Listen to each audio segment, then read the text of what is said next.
बरं तुम्ही म्हणाल एवढा राजा होता, त्यांनी प्रतिकाराचा काही प्रयत्नच केला नाही का हो? म्लेंछ राजांना प्रयत्न केला, पण अपयशाला सामोरं जावं लागलं. आणि म्हणून त्यांनी विचार केला, शहाणपणा ह्याच्यातच आहे, आपण निघून जावं.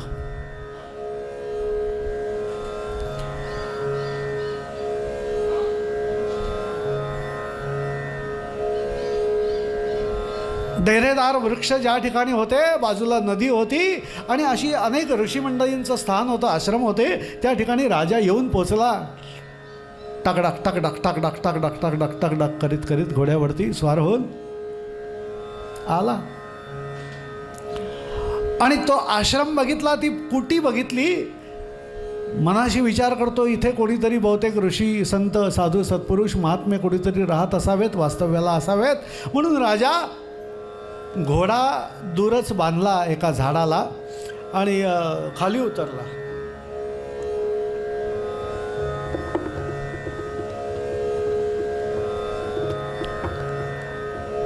काही अंतर पुढे चालत गेला, इतक्यात अजून एक मनुष्य दिसला, भेटला. त्यांनी याला विचारलं, नमस्कार नमस्कार म्हणाले, काय आपलं नाव? तो म्हणाला, मी समाधी नावाचा वैश्य समाजातला आणखीन व्यक्ती आहे. बर,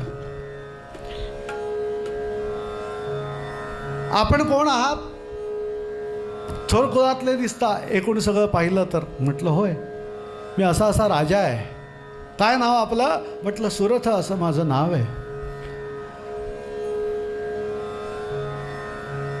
त्या समाधी वैश्याला यांनी विचारलं की तू इकडे का आलास, जंगलामध्ये वनामध्ये ऋषींच्या आश्रमाकडे? काय कारण आहे, असं काय घडलं? तुझ्यावरती काय संकट आलं? माझ्यावरती संकट असं आलं, तो वैश्य सांगतोय की माझी पत्नी, माझी मुलं, माझे नोकर चाकर सेवक, माझ्या कुटुंबातून मला हाकलवून दिलं. इथलं तुम्हाला काहीही मिळणार नाही, चालते व्हा. हो हो हो.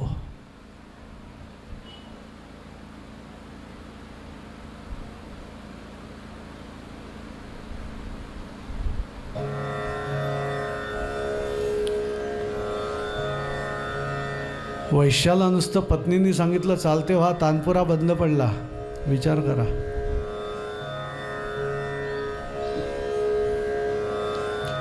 दुःखाचा डोंगर कोसळला या दोघांच्या वरती, राजा सुरथावरती आणि या समाधी नावाच्या वैश्यावरती. दोघांच्या वरती दुःख आणखीन असं ओ हो हो हो आ करून वासून पुढे आलेलं होतं. काय करावं, काय करावं, कसं जगावं आणि कशासाठी जगावं आता या आणखीन दुनियेमध्ये, असा विचार करत करत दोघे आलेले. दैवयोगाने योगायोगाने या दोघांची गाठभेट झाली आहे. मुनींच्या आश्रमाजवळ. तो आश्रम सुमेधा ऋषींचा होता. यांच्यानंतर लक्षात आलं, चौकशी केली आणि सुमेधा ऋषी म्हणजे अहो हे साधू संत मंडळी हो. त्या गेलेल्या अतिथ्याला, कुणाला निराधाराला आधार द्यावा, भुकेलेल्याला अन्न द्यावं, तहानेल्याला आणखीन पाणी पाजावं, अशा विचाराचे सत्पुरुष साधू.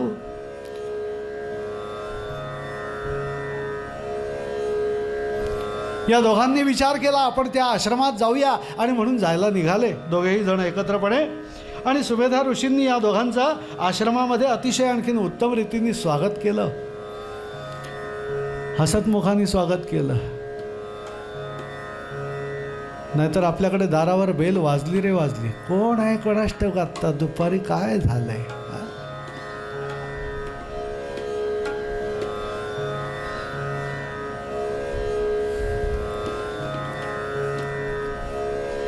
नेमकी आपली वामाकुक्षीची वेळ यावी आणि कुठेतरी बेल वाजवावी, होय की नाही.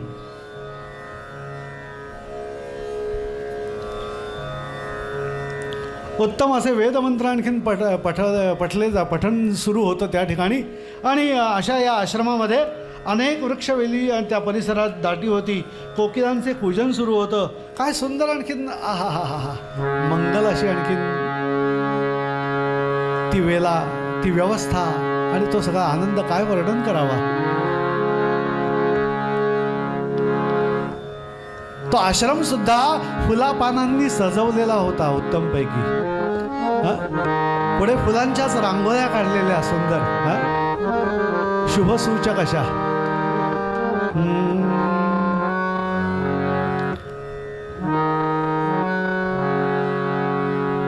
थोडंसंच वर्णन करूया.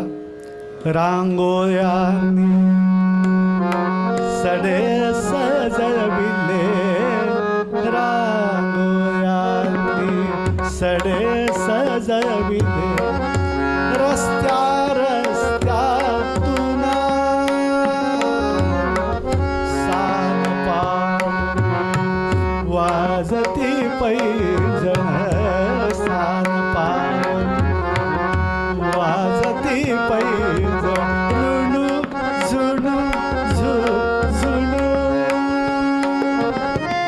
कुठे मंदिरी ऐकू येते, कुठे मंदिरी ऐकू येते, ताची किण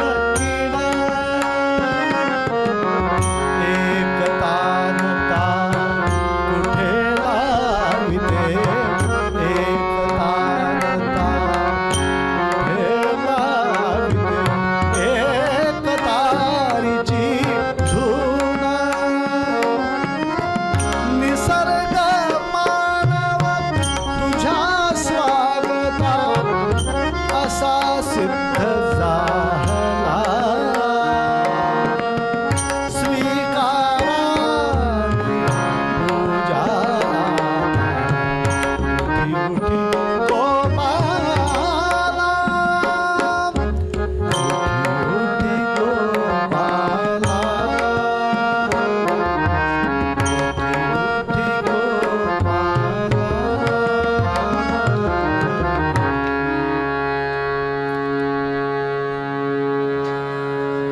मुनींचा तो आश्रम इतक्या सुंदर आणखीन सजवलेला नटवलेला असा.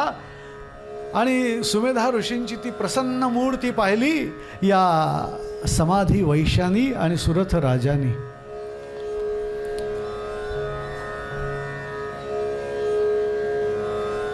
ज्यांच्या दर्शनाने यांना नुसतं असं इतकं सात्विक बळ आलं, ओ हो हो हो हो, काय सांगावं. मुनी महाराजांनी स्वागत केलं. या या दोघाही जणांचं स्वागत केलं आपल्या आश्रमात. उत्तम शीतल असं पाणी दिलंय प्यायला, बसायला आसन दिलं आणि विचारलं काय झालं काय तुम्हाला, असे चिंतामग्न का दिसता, चेहरे असे आपले म्लान का बरं झालेत, अंतरी काय दुःख आहे सांगाल तर खरं.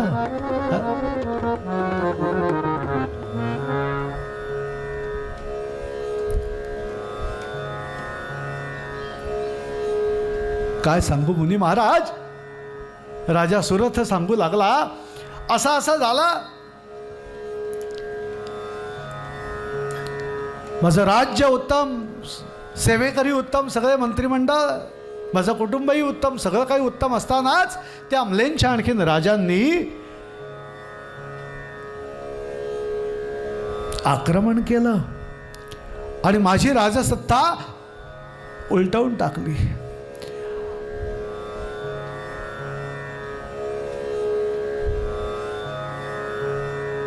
माझे मंत्री, माझे सेवक, माझे दूत, माझ्या कुटुंबातली सगळे आणखीन सगळेच माझ्या विरुद्ध गेल्यामुळे मला त्यांच्याशी लढताही येईना, युद्ध करणंही अशक्य झालं आणि माझा जीव कसा वाचवावा मला प्रश्न पडला. आणि शोध घेत घेत घेत घेत घेत मी आपल्या या आश्रमापर्यंत आलो, ज्या ठिकाणी कुठे काहीतरी शांतता, समाधान मिळेल आणि राहण्यासाठी धीर मिळेल, असा शोध घेत घेत आपल्यापर्यंत आलो. बर, मुनी महाराज विचारतायत त्या समाधीला, वैश्याला, तुमचा काय प्रॉब्लेम आहे.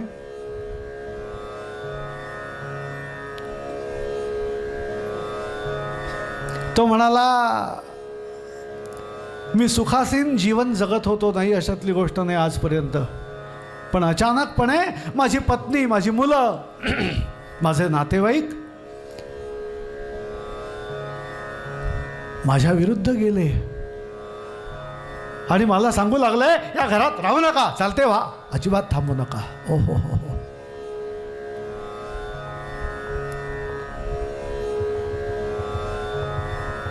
आणि जिकडे अपमान होतो, जिकडे कोणी आपलं ऐकत नाही, महाराज, मुनी महाराज, आपण तिकडे तरी कशाला राहावं सांगा बरं मला. म्हणून मी ही असाच रस्ता शोधत शोधत, वाट शोधत शोधत, जिकडे कुठे जावं, गेल्यानंतर बसावं, सुख मिळेल, शांती मिळेल. भले अन्नाचे दाणे 4 कमी मिळाले तरी चालतील, पण जे असतील ते आनंदाचे असतील.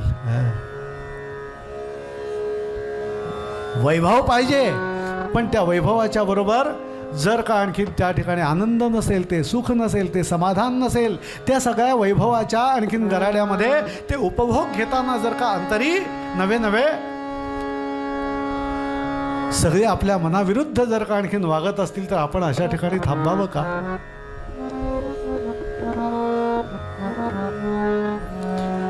आणि असा अपमान झाल्यानंतर मी सुद्धा माझं घर सोडलं आणि आपल्यापर्यंत येऊन पोचलो. योगायोगाने राजा सुरथ महाराजांची आणि माझी गाठभेट झाली वाटेत आणि आम्ही आपल्यापर्यंत आलो. आपणच काहीतरी योग्य मार्गदर्शन कराल असं वाटलं म्हणून आलो. मुनी महाराज म्हणाले, हरकत नाही, ठीक आहे राजे, आपण इथे राहा.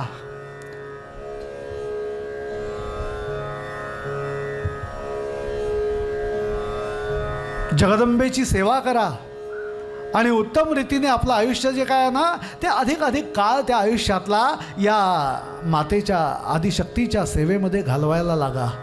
निश्चितच ती जगन्माता आदिशक्ती आपल्याला काहीतरी आणखीन योग्य उपाय त्याच्यातून सुचवून देईल. तिच्या उपासनेला लागा. आणि यांचं तिथलं वास्तव्य सुरू झालं. रोज पंच उषःकाली उठावं, स्नान संध्या सगळं काही करावं, जप करावा आणि जगन्मातेची सेवा करावी. सर्वमंगल मांगल्ये शिवे सर्वार्थ साधिके शरण्ये त्र्यंबके गौरी नारायणी नमोस्तुते. या देवी सर्वभूतेषु श्रद्धारूपेण संस्थिता. नमस्तस्यै नमस्तस्यै नमस्तस्यै नमो नमः. श्री जगदंब श्री जगदंब. तुमचा आवाज येत नाही. श्री जगदंब अजून मोठ्याने. उद्या मी तुम्हाला त्रास द्यायला येणार नाही. श्री जगदंब. उदयोस्तु उदयोस्तु उदयोस्तु.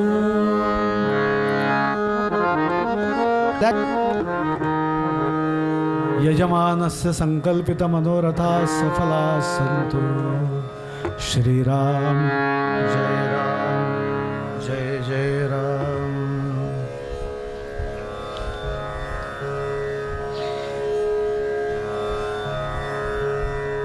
राजा आणि समाधी तो वैश्य दोघेही जण तिकडे राहू लागले. ऋषी म्हणाले, राजा तू निर्भयपणाने इथे राहा रे, काळजी करू नकोस. हा, तुझे शत्रू कितीही प्रबळ असू देत, ते इथपर्यंत पोचणार नाहीत, कारण ही पुण्यभूमी आहे,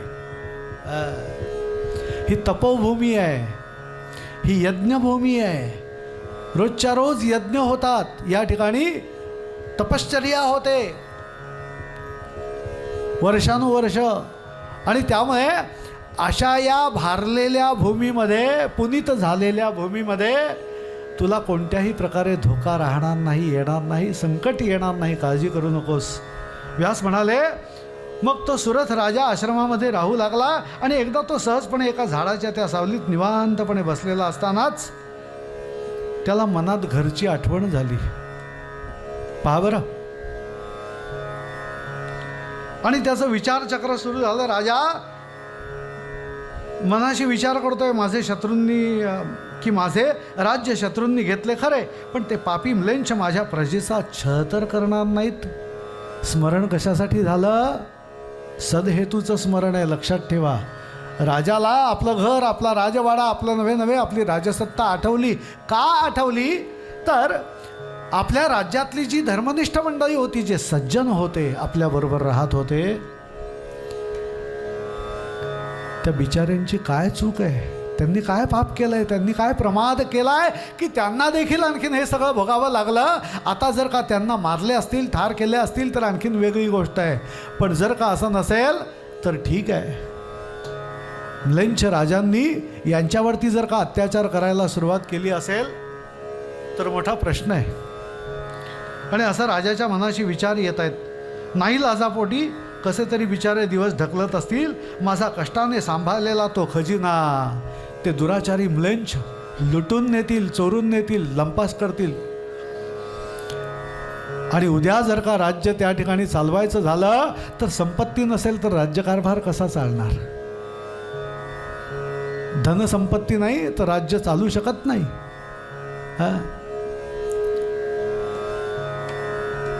सेना चालते ती पोटावर चालते.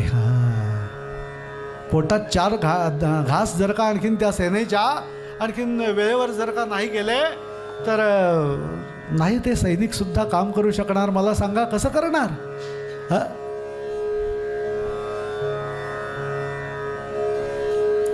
म्हणून भगवंतानी आणि आदिशक्तीने ही सगळी अशी व्यवस्था उत्तम लावून ठेवलेली आहे. काय लावली आहे? ज्यांची ताकद आहे, ज्यांची पात्रता आहे, त्यांनाच तिकडे बॉर्डरवरती पाठवलं जातं. बघा, ही व्यवस्था कोणाची आहे? आदिशक्ती जगदंबेची आहे. केळकर बुवांना उद्या बॉर्डरवर पाठवलं तर काम होईल का? रक्त बघितल्यावर ज्यांना चक्कर येते, भोवळ येते, त्यांना तिकडे पाठवून काय उपयोग आहे? म्हणून ब्राह्मणांनी काय करावं? वेदाध्ययन करावं. ही व्यवस्था आहे, त्यात गैर काही नाही आहे. शास्त्रा चर्चा करावी आणि बाकीच्या लोकांना मार्गदर्शन करावं उत्तम. ही आदिशक्तीची व्यवस्था आहे. क्षत्रियांनी काय करावं? राज्यकारभार सांभाळावा. तो सांभाळण्याकरता शस्त्रसाठा जमा करणं, त्याचं प्रशिक्षण घेणं, उत्तम रीतीने आणखीन लढाई करायला शिकणं, घोड्यावरती स्वार व्हायला शिकणं, सेना जमवणं वगैरे वगैरे ज्या गोष्टी आहेत, सिक्युरिटीसाठी, सुरक्षिततेसाठी ज्या काही आवश्यक गोष्टी आहेत त्या सगळ्या कराव्या क्षत्रियांनी. वैश्यांनी तरी काय करावं?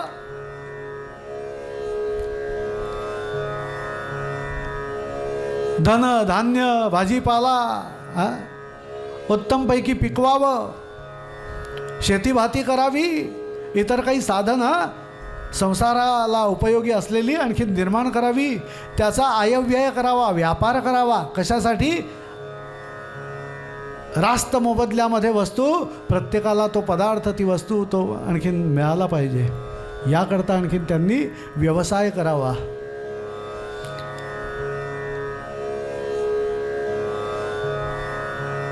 आणि शूद्रांनी तरी काय करावं? समाजात मधल्या शूद्रांनी, क्षुद्र शब्द नाहीये, लक्षात घ्या. शूद्रांनी काय करावं? आपली सेवा उत्तम रीतीने द्यावी. सेवा जिकडे गरज आहे, सेवेची गरज आहे, तिकडे सेवा द्यावी आणि उत्तम रीतीने सेवा द्यावी, प्रामाणिकपणे सेवा द्यावी. हे वर्गीकरण असंच नाही केलेलं. गुणकर्म विभागशः आणखीन हे असं वर्गीकरण केलंय.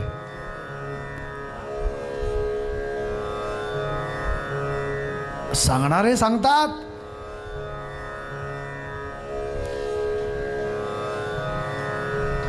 आरोप करतात ठराविक जातीवरती, पण तसं काहीच नाही सज्जन हो.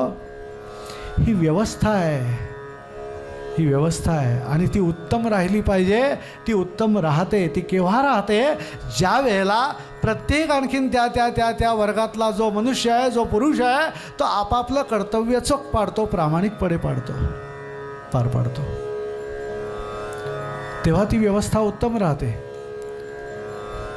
मी प्रवचनाला बसलं तर मी उत्तम प्रवचन करण्याचा प्रयत्न करावा. हे तबला वाजवायला बसले तर यांनी उत्तम तबला वाजवायचा प्रयत्न करावा. हां,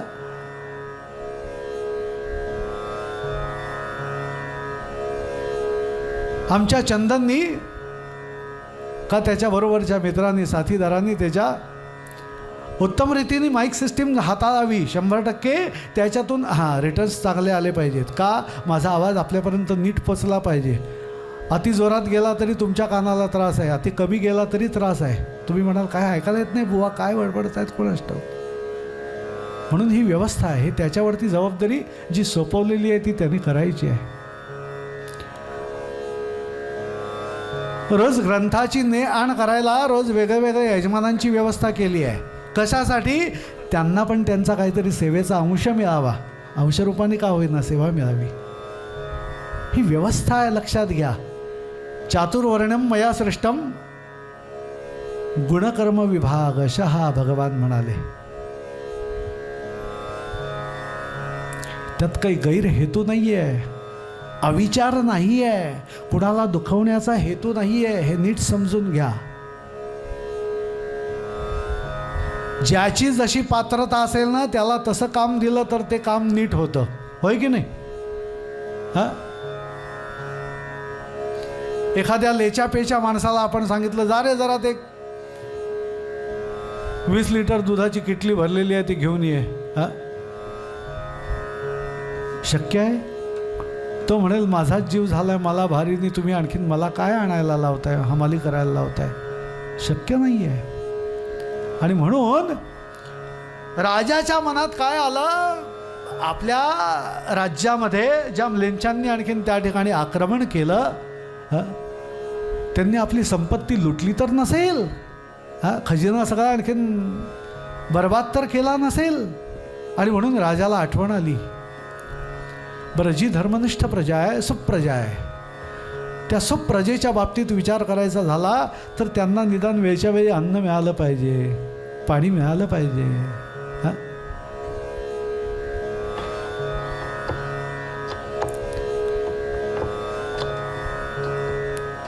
पूर्वी माणसाच्या गरजा होत्या म्हणून त्याच्यावरून एक सिनेमा देखील निघाला होता.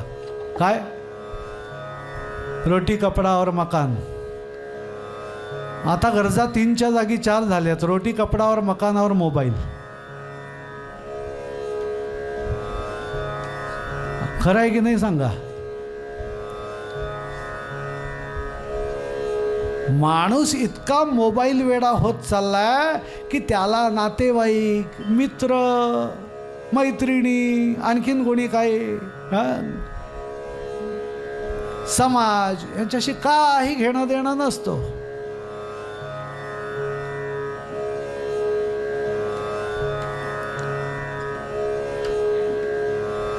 कानामध्ये ते 2 आणखीन बोंडकं घातलेली असतात, रस्त्याने जात असतो, समोरून कोण आलाय, कोण गेलाय, कोण काय आपल्याशी बोलायचा प्रयत्न करतोय, काही घेणं देणं नाही. चालला,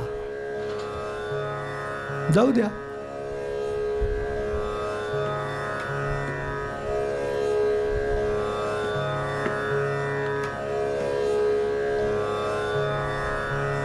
तो वैश्य देखील सांगतोय मुनी महाराज आणि राजाला की राजा, अरे माझ्या मनाला सुद्धा अनेक विचारांमुळे स्वतःपणा नाही आहे, समाधान नाही आहे. कारण माझे बांधव माझ्याशिवाय निराधार होतील कदाचित, असंही घडेल.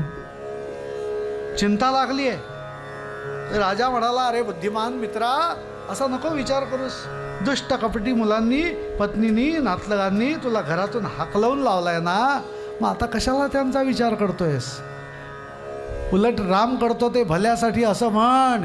इथून पुढे घरी परत जाण्याचा विचारही करू नकोस, प्रपंचाचा विचारही करू नकोस. आता काय कर, ज्या भगवतीनी आदिशक्तीने आणखीन हे सगळं वैभव तुला दिलं, ज्या भगवंताने आपला सांभाळ केला,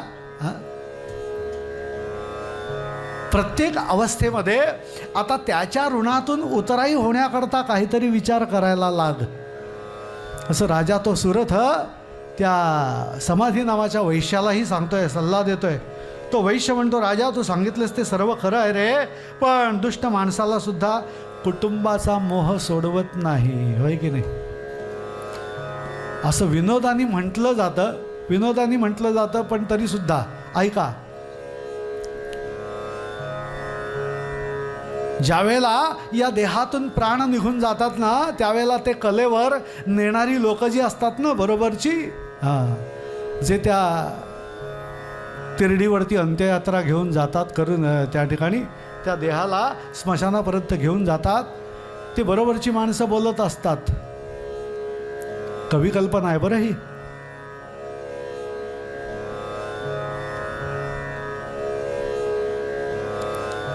ते सगळे आजूबाजूचे म्हणत असतात, राम बोलो भाई राम बोलो, राम बोलो भाई राम बोलो.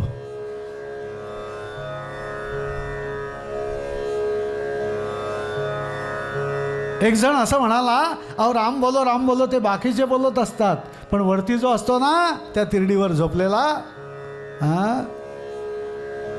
त्याची मान हालत असते. तो म्हणाला आयुष्यभर नाही म्हटलं तर आता काय म्हणणार, म्हणून तो नाही नाही नाही नाही नाही नाहीच करत असतो. राम बोलो, नाही नाही नाही बोलणार. अरे आयुष्यभरात नाही बोललो, आता काय बोलणार. एक हिंदी कवी होऊन गेले ज्यांनी, जसं चंद्रशेखर गोखल्यांच्या चारोळ्या आहेत प्रसिद्ध पूर्वीपासून आपल्याकडे. चारोळी म्हटलं की ती कोजागिरीच्या दुधातली नाही. हां, चारोळी म्हटलं की चंद्रशेखर गोखल्यांची आठवण येते. तसं गोखल्यांच्या चारोळ्या खूप आहेत. तशी गोखल्यांची एक चारोळी आधी, आता विषय आला म्हणून सांगतो आणि मग मूळ जे मला सांगायचं तेही सांगतो. देवळात जाणारी माणसं कशी असतात, स्वार्थी असतात. याबद्दल गोखल्यांनी एका ठिकाणी असं एका चारोळीत लिहिलं की देवळात गेल्यावर सुद्धा माणसं दुकानात गेल्यासारखी वागतात. देवळात गेल्यावर सुद्धा माणसं दुकानात गेल्यासारखी वागतात. रुपया 2 रुपये टाकून, त्यांनी शब्द 4-8 आणे वापरलाय, 4-8 आणे टाकून काहीतरी मागतात. इतकी स्वार्थी लोक आहेत. सांगायचंय काय, तो तिरडीवर असलेला, झोपलेला, तो पडलेला, तो जो काही जीव असतो ना, जो देह असतो ना, तो छे छे छे छे नाही म्हणणार, अजिबात नाही म्हणणार. बाकीचे सांगत असतात त्याला, अरे आता तरी म्हण राम बोलो भाई राम बोलो.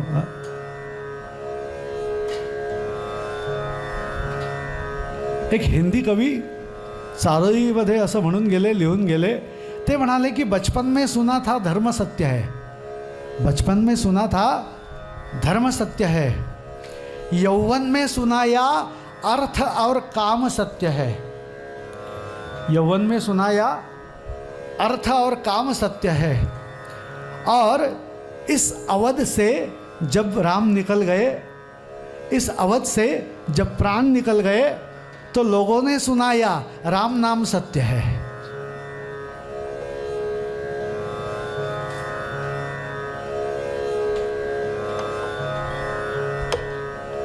राजा सुरथ वैश्याला त्या सांगतोय, अरे बरं झालं, आता नको विचार करू प्रपंचाचा. माझी बायको, माझी मेवणी, माझी मुलं, माझी बाळं सोडून दे आता. आता ज्यानी या जगतामध्ये आणखीन तुला आणलं, लहानाचं मोठं केलं, उत्तम रीतीने पालन पोषण केलं, जेवढी पाहिजे तेवढी संपत्तीही पुरवली, जसे पाहिजेत तसे नातेवाईक पुरवले, प्रपंच झाला पूर्ण. आता वानप्रस्थाश्रमाची तुझी वेळ आहे, तेव्हा शहाणपणा ह्याच्यात आहे की आता परत घरी जाण्याचा विचारसुद्धा करू नकोस, आणि आता त्या घरी जायचा विचार कर. यद गत्वा न निवर्तन्ते तद्धाम परमं मम. साधू संत सांगून गेले, साधू संत सांगून गेले, साधू संत सांगून गेले, त्यांचा बोध घे. साधू संत सांगून गेले, त्यांचा बोध घेई, सावधान होई वेड्या, सावधान सावधान होई वेड्या, सावधान.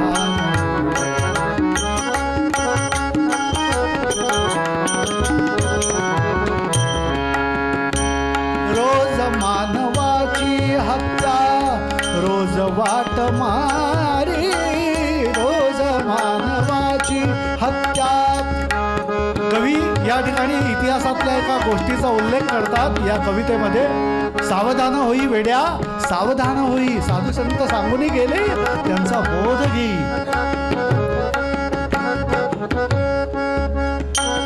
रोज वाट मारी रोज मानवाची. देवर्षी नारद नावाचे सद्गुरू भेटले, महात्मे भेटले आणि उपदेश करून गेले. त्याची कथा आहे. कोण?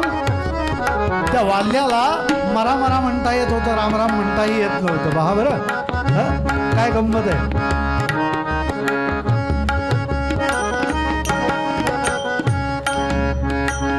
रोज मानवाची हत्या रोज वाट मारी, पापामध्ये झाला नाही कुणी वाट करी. पापामध्ये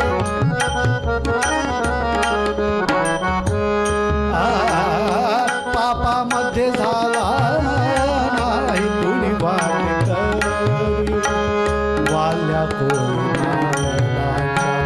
दीन झाला पायी, वाल्या दीन झाला पायी. सावधान होई बेटा सावधान,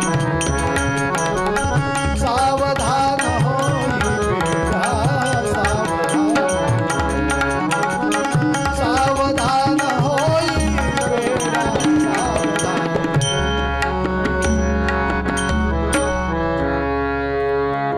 मना सज्जनाच्या संगे धरी भक्तिपंथ, तुकाराम बोले त्याची मनी ठेवी खंत.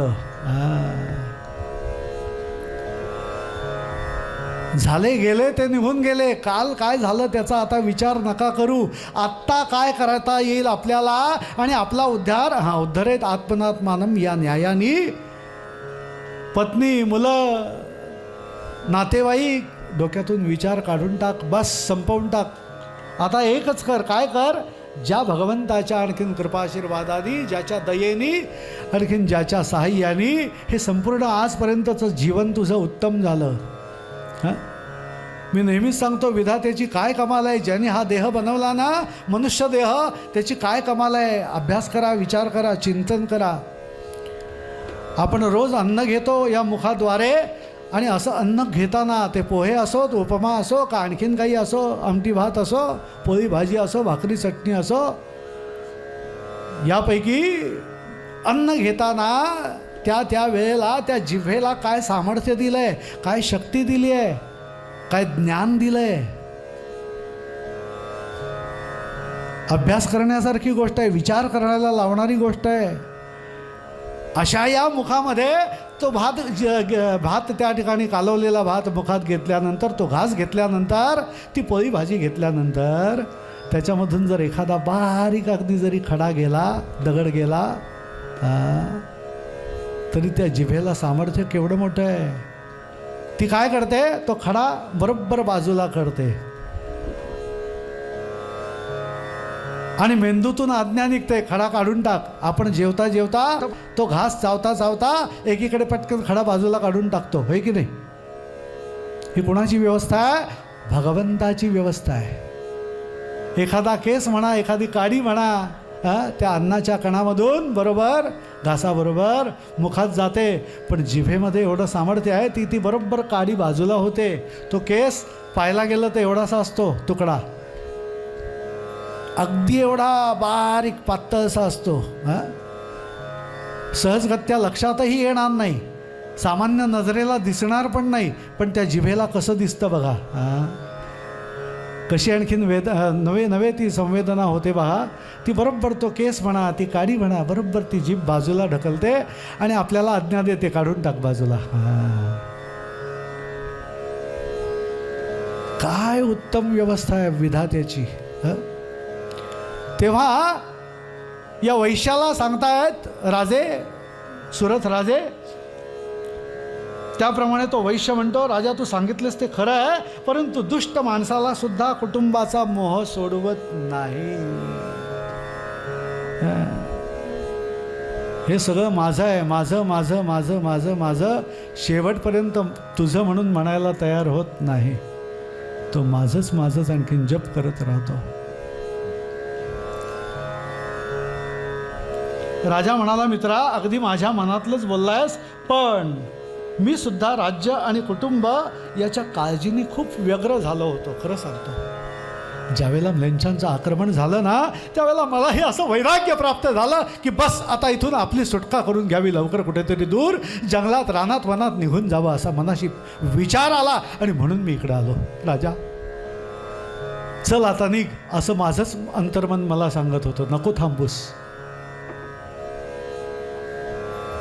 आणि मग ते दोघेही उठून पुन्हा एकदा मुनी महाराजांना सांगायला गेले, वंदन केलं आणि दोघेही समोर बसले. प्रथम राजांनी पुन्हा तेच सांगितलं. तपश्चर्या दोघांची एकीकडे सुरू आहे आणि त्यानंतर मग या दोघांचाही उद्धार झाला. कसा झाला? थोडंसं चहा पाणी काय असेल ते घेऊ आणि मग पुढली कथा ऐकूया. श्री जगदंब उदयोस्तु उदयोस्तु उदयोस्तु. यजमानस्य संकल्पित मनोरथा सफला सन्तु. श्रीराम जय राम जय जय राम.